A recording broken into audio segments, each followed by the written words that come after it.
let's go to the message of the Lord. And I entitled our devotion this morning, The Perfect Gift of Peace.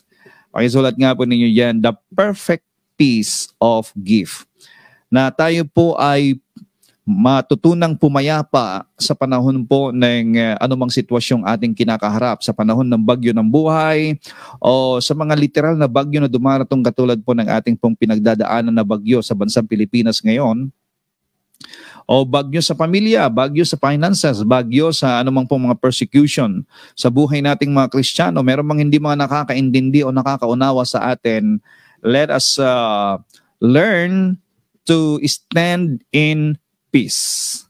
Wala na pong ibang pinakamasaya at pinakamatagumpay na tao kundi yung pong matutunan niya na tumayo sa gitna ng anumang sakuna sa buhay, problema sa buhay, na merong kapayapaan. No? Matutunan po nating tumayo na punong-puno po ng kapayapaan. Ang sabi ng ating Panginoong Hesus in John chapter 14 verse 27, "Peace I leave with you. My peace I give you. I do not give to you as the world gives. And do not let your hearts be troubled and do not be afraid." Yan. Do not let your hearts be troubled and do not be afraid. Ang tao pong may kapayapaan ay walang takot. Ang tao may kapayapaan ay puno po ng kagalakan at pag-asa ang kanyang puso. Ang tao may kapayapaan ay tumatayo po siya na masaya at nakatindig na malakas sa anumang po mga pagsubok at darating po ng mga bagyo sa kanyang buhay. Sa other translation po dito sa The Passion Translation, "I leave the gift of peace with you." So, dito po kinuha yung ating pong title na The Gift of Peace. The Perfect Peace of Gift. I leave the gift of peace with you and that is my peace. Actually, kung ang kapayapaan mo ay hindi galing sa Diyos, madali pong matinag yan. Madali pong mawala ang kapayapaang hindi galing sa Diyos. Kung ang kapayapaan mo ay manggagaling lamang sa sinasandalan mo na kumpanya o pera, savings mo, or sa pangako ng tao sa iyo, kung yun ang kapayapaan mo, kapatid, madaling mawala yon. Our peace must come from the Lord. The Lord Jesus Christ is the King of peace, therefore, sa Kanya dapat magmula ang kapayapaan natin at ang matanggap natin na kapayapaan sa buhay ay ito pong kapayapang iniwan ng Panginoon sa mga alagad at siya ring iniiwan niya sa lahat ng mga mananampalataya hanggang sa ngayon. I leave the gift of peace with you and that's my peace, not the kind of fragile peace given by the world. So meron din kapayapaan na ibinibigay po ng mundo kaya lang ito po ay nababasag, nasisira, nawawala. May kapayapaan din naman na binibigay ang mundo, kaya lang pansamantala lamang. Pero ang kapayapaang mula sa Diyos, sabi rito, is the perfect peace that comes from Him. The peace that comes from God is a perfect peace. The peace that comes from Jesus Christ is a perfect peace. No? Don't yield to fear or be troubled in your hearts. Instead, be courageous. Alam nyo, yung salita po ni Lord na be courageous, the word be courageous, ito po yung binitawan ng Panginoon o sinabi ng Panginoon kay Moses bago po siya namatay. Magpakatatag ka, magpakatapang ka, sasamahan kita at tiyak ang iyong tagumpay. So there is a sure victory when the Lord is with you. Ito po, no? Ang pangako ng Diyos sa kanyang mga tao sa lumang tipan ay pagsama lamang. Pero sa ating po dito sa bagong tipan, mga kapatid, hindi lamang sumasama ang Diyos sa atin, nakatira ang Diyos sa atin sa magitan ng kanyang Espiritu Santo. Oh, glory. Hallelujah. I love that. The Lord is with you, not just go along with you, but He resides in you. He dwells in you. Kaya nga po, kung meron pong kapayapaan at katatagan, kalakasan, courage, sa mga lingkod niya sa lumang tipan, lalong-lalo na sa mga Israelita, ay higit po na meron po tayong dapat courage sa buhay po natin. Anumang bagyong ating pinagdaraanan, anumang lindol sa kuna, trahedya, anumang mga negatibong balita na ating po naririnig mula sa mundo, we need to stand strong because there is a promise of the Lord, I am with you, and iniiwan ko sa inyo ang aking kapayapaan, ang perpektong kapayapaan. Okay? And be courageous. Yan din ang sinabi ni Lord kay Joshua bago sila pumasok sa Kanaan, doon sa land of promise. Alam ni Joshua na hindi sapat ang lakas o bilang ng mga Israelita na papasok po sa land of promise dahil napakarami po nilang mga sasagupaing mga kalaban. Well-trained ang mga kalaban, no?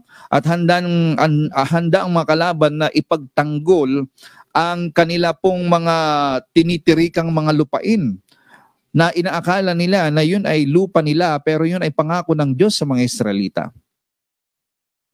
At pagpasok po doon, ang sabi ni Lord kay Joshua, be strong, be courageous. Yung pong salita na be strong, be courageous ay dumarating kapag merong kang kapayapaan. So be at peace and be strong, be courageous. Okay? This is the word of God to Joshua as he entered into his life's plan of taking the promised land to Israel. God has not given a spirit of cowardly fear. Kapatid, ang takot ay hindi galing sa Diyos. Pakisulat nga po ninyo yan. Ang takot ay hindi galing sa Diyos. You know, fear is a spirit.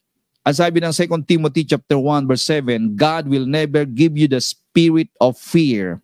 Kaya nga po kapag ang tao po ay napupuno ng takot, natatakot sa kinabukasan, natatakot sa mangyayari sa kanyang negosyo, sa kanyang business, sa kanyang pamilya, ano mang takot, no?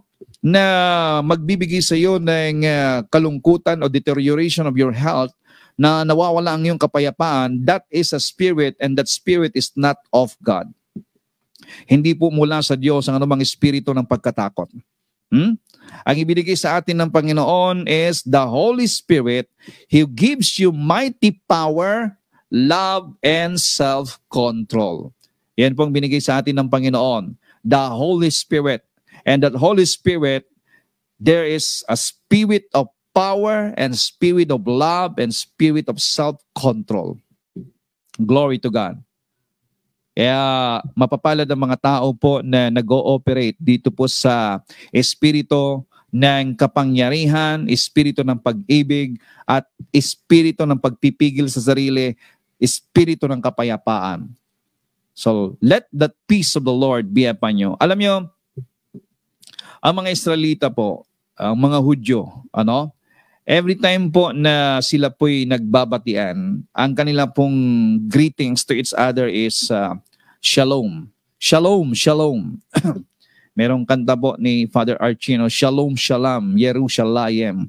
So, ang shalom ay hindi katulad po ng English word na peace. Well, we know that shalom in English is peace. Pero higit pa po doon ang ibig sabihin po ng salitang shalom or peace. No? Hindi lamang po ibig sabihin na peace of mind, yung pong peace na shalom. Kundi, ang ipinapaabot po ng shalom na binitawan ng Panginoon Jesucristo dito po sa John chapter 14, verse 27 is the Hebrew word shalom. Nang ibig sabihin is wholeness for your entire being, spirit, soul, and body. Shalom that God or Jesus Christ gave to His disciples and He also gave unto us is the wholeness of our whole being, spirit, soul, and body.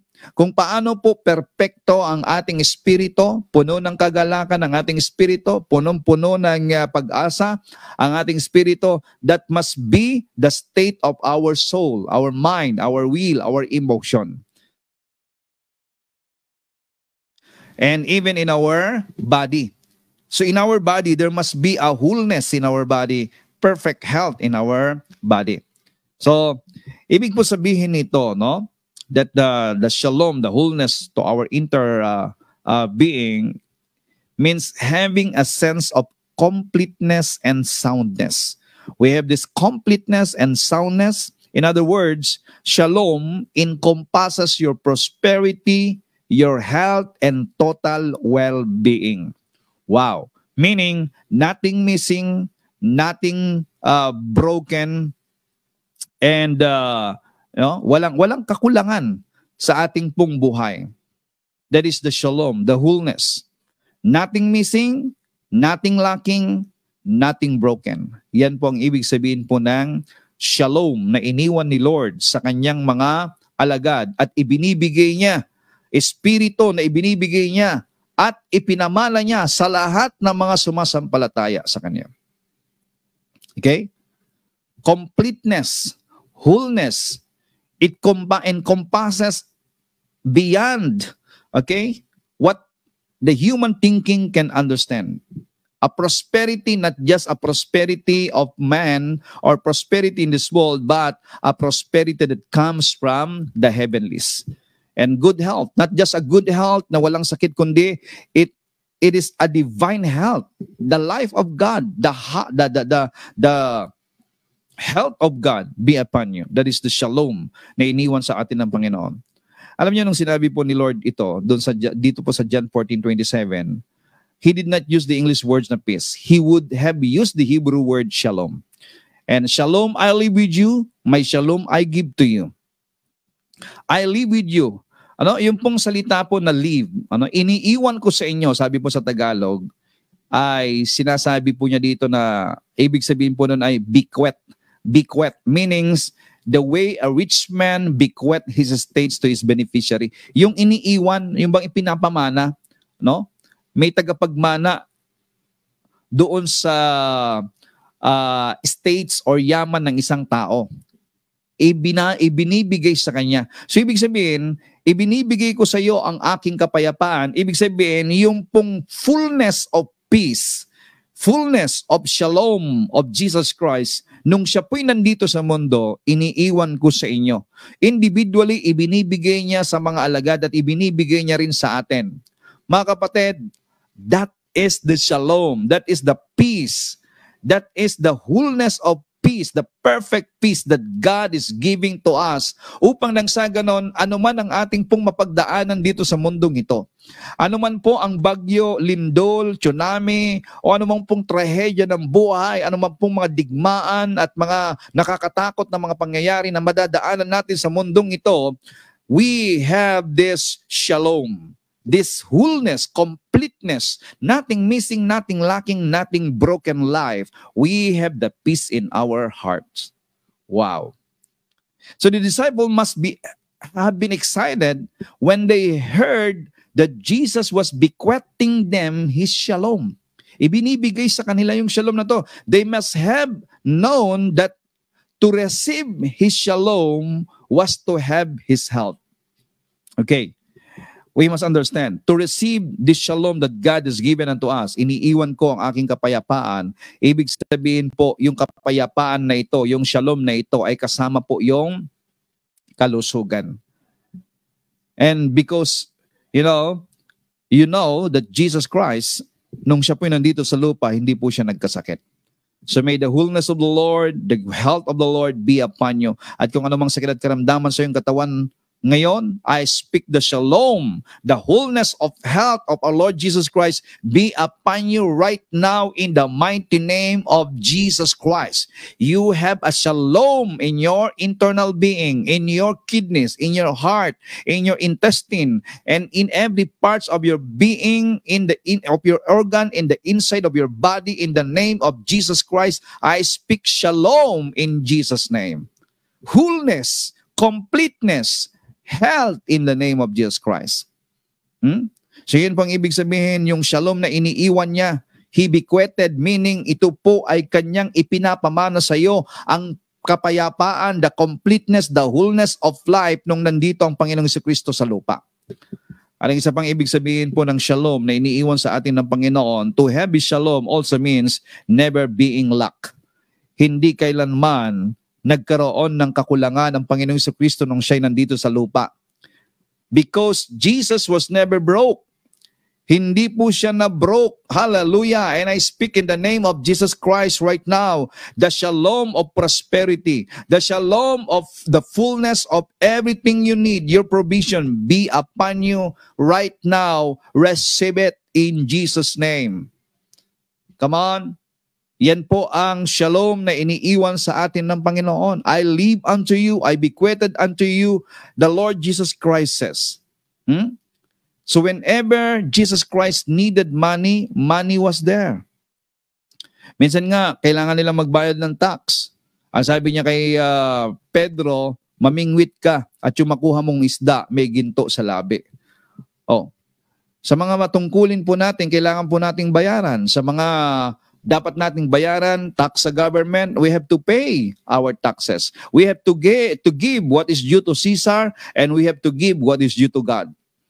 Give to Caesar what is due to Caesar, and give to God what is due to God. Now, walang pambayad, there is a miracle. Mga kapatid, there is always a provision in your life when you have the shalom of Jesus Christ. Amen. Amen. Hallelujah. At isa pa, no? Hindi lamang po good health, hindi lamang po prosperity or never being lack ang ibig sabihin ng shalom na iniiwan sa atin ng Panginoon, but shalom means having His abundance because they had seen Him meeting the needs of thousands with plenty of leftovers. Ang pagkakaroon po ng abundance sa buhay natin, mga kapatid, ay hindi yung magkaroon tayo ng provision para lamang po sa ating sariling pangangailangan. Hindi magkaroon tayo ng kita o kinikita araw-araw sa trabaho, sa negosyo para lamang po sa pamilya natin, gastusin ng anak, gastusin sa eskwela, gastusin sa araw-araw na pangangailangan natin. Hindi lamang po yan ang gustong i-provide ni Lord sa iyo, kundi the Lord wants you to have an abundance, overflowing blessing. What is the reason? For you to become a blessing to others. Katulad ng ating Panginoong Jesucristo, no? Meron pong abundance sa Kanya, kaya siya po'y nakakapagpakain ng 5,000. Meron pong abundance sa Kanya, kaya siya po'y nagiging pagpapala sa marami. And the Lord wants you also to be a blessing to many. Yung pong nagbigay na bata, nagdalawang isda't 5 tinapay, binigyan ni Lord ng 12 basket leftovers. Praise God. So there is an abundance in this shalom that God leave unto us. And this is the perfect peace that God gave unto us. Pastor, siguro panahon ng kasaganaan yan. No. Actually, God is expert in doing miracles. Sa panahon na wala ka. Sa panahon na wala ka ng solusyon, sa panahon na wala ka ng magagawa pa sa iyong sitwasyon, sa panahon na wala ka ng maisip na paraan, doon kumikilos ang Diyos ng kanyang kaparaanan at doon mo makikita at mararanasan ang kanyang himala. Oh, glory to God. Hallelujah. Do you want to experience the miracle of God?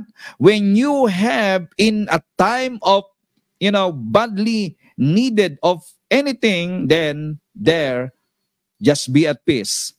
Remain at peace. Stand at peace. And you can see the miracle of God. Glory to God. Jesus wanted every disciples, every one of us, and even every believers to know that His peace was different from the peace that the world offers. Marami pong kapayapaan. Actually, ang mundo, grabe, napakamahal po ang kapayapaan ng kanila pong mga ino-offer. Halimbawa, gusto mong mapumayapa, mapunta ka sa isang magandang tanawin. Meron po dong mga na-provide na mga pagkain, and then you can see the beautiful scenario or beautiful scene, beautiful places para pumayapa ka.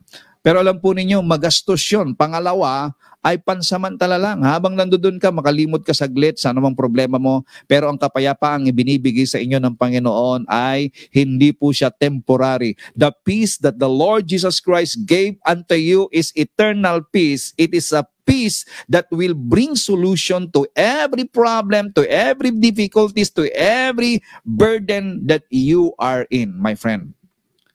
Ang kapayapaan na iniwan sa atin ng Panginoon ay nagbibigay ng solusyon sa anumang pong problema ang ating kinakaharap at sitwasyon, o magbibigay sa atin ng payapang kaisipan sa panahon ng magulong kapaligiran.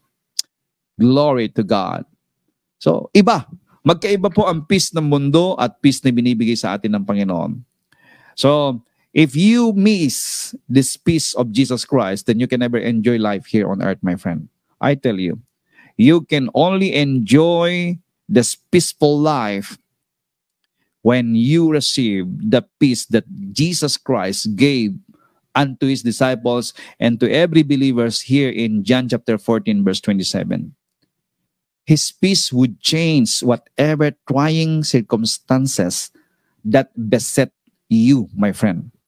Ano mang circumstansya na dumarating sa buhay po natin na para bang gusto tayong kainin yung circumstansya na yan, ang kapayapaang ibinibigay sa atin ng Diyos ay binabago niya ang sitwasyon.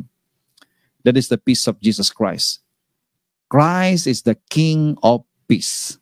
So be at peace sa mga nakakaranas po ng bagyo ng buhay ngayon at bagyo po na sinasalanta ang bansang Pilipinas ngayon. Sa mga bagyo po sa finances, troubles, whatever things, no? Maaring yung pong mga bagyo na yan ay meron pong iniwan na nakakadismayang mga senaryo o pangyayari, maraming nasira, maraming nawala. Friend, be at peace. When you have the peace of Jesus Christ, then there is abundance. When you have the peace of Jesus Christ, there is provision. When you have the peace of Jesus Christ, you have the healing. Kasama doon sa kapayapaang ibinigay ng Panginoon ang kagalingan. Kaya, kung ikaw man ay merong sakit at karamdaman ngayon, ano man ang sakit na yan, kapatid, be at peace. When you have the peace of Jesus Christ, expect healing, expect that you have a healthy body, and I declare that unto you right now in the name of Jesus Christ. Kahit na merong mga megastorm na yan, it would have to bow to His peace. Whatever megastorm, naranasan po ng mga alagad yan, no? Na meron pong storm habang natutulog ang Panginoong Jesucristo sa likuran ng bangka. Nagpapanik ang mga alagad. Ano po ang sinabi ng Panginoon dun po sa bagyo? Peace. When Jesus Christ says peace, then pumayapa po ang lahat. So you have that God kind of peace in you right now. Receive the peace of Jesus Christ, that whatever storm coming unto you, my friend, Jesus Christ says peace, and that peace is in you. The Prince of Peace merely spoke peace. Be still. Pumayapa ka. At nakita po natin, we know the story in Mark 4:39, no? The wind and sea obeyed him. Sumusunod po ang hangin at ang karagatan sa Panginoon. His peace changed the megastorm into a perfect calm, my friend. There was a perfect calm when Jesus Christ says, peace, be still. So nangyari po na merong kapayapaan. So in your situation right now, you have the authority. God has given us the authority. And that peace already given unto you, given unto me, given unto us. So anumang sitwasyon na ating pong pinagdadaanan ngayon, just say, peace, be still. Beloved, that is the kind of peace that Jesus has bequeathed to you. Ibinibigay at iniwan niya sa iyo. Therefore, believe that is shalom, His peace which He has left with you will change all your difficult situations, bringing you from, sickness, lack, and mental anguish to health and prosperity and total wellness. There is a prosperity and total wellness to you right now in the name of Jesus Christ. Mga kapatid, iniwanan tayo at binigyan tayo ng Panginoon. In this John chapter 14 verse 27, the peace, the shalom, hindi katulad ng kapayapaang mula sa mundo, kundi kompleto, it is the wholeness, completeness, nothing missing, nothing lacking, nothing broken. Spirit, soul, and body, this peace be upon you. In every situation and any situation that you are facing right now, anumang bagyong dumarating sa buhay natin ngayon, peace, be still. Hallelujah. At ito po ay nagbibigay at patuloy na ibinibigay at mararanasan ng tagumpay sa buhay ng isang Kristiyano, if we know how to acknowledge this peace that Jesus Christ bequeathed unto us. Father, thank you for your word today, that you gave us, Lord God, your perfect peace. And we have this gift of perfect peace right now. Sa pinagdadaanan po ng aming bansa na mga pagsubok, mga sitwasyon, lalo na Panginoon ang sakuna, ang mga bagyo, sa mga kababayan po namin, mga kapatid po namin, Panginoon, na dumaan po ng bagyo sa buhay. Lord, let your peace be upon them.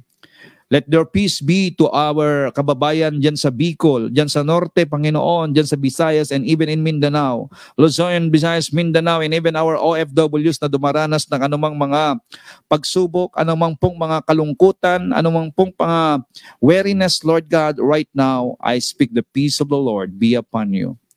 In the name of Jesus Christ. Ang mga nakakaranas po ng mga financial struggle, financial challenges, Father God, I pray for prosperity unto them. Let the peace of Jesus Christ be upon you right now, in Jesus' name.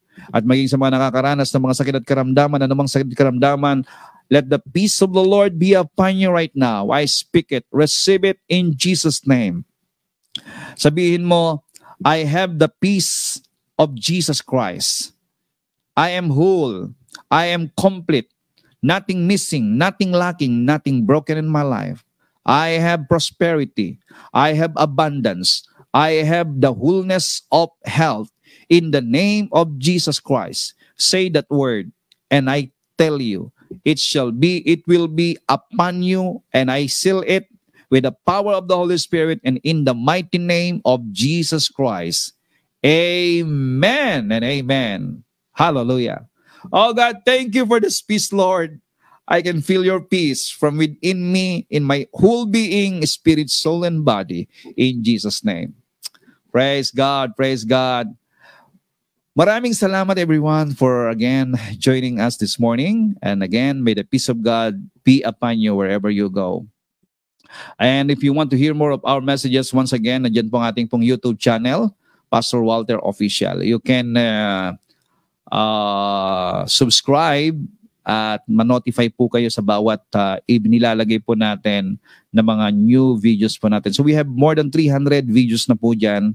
So want to sawa po kayo ng makikinig. Maraming salamat po. And if God is touching your heart to be a partner of this ministry, the Lord touches you, any amount that you can give, just for you to be a part of our missions and even bringing this gospel to all places. Maraming salamat po. I speak and I declare that the Lord will prosper you in every areas of your life, in your finances, in your health, and together with your whole family, even in your bright and brilliant ideas coming to you, wisdom coming to you. I speak it in Jesus' name. Thank you, Father.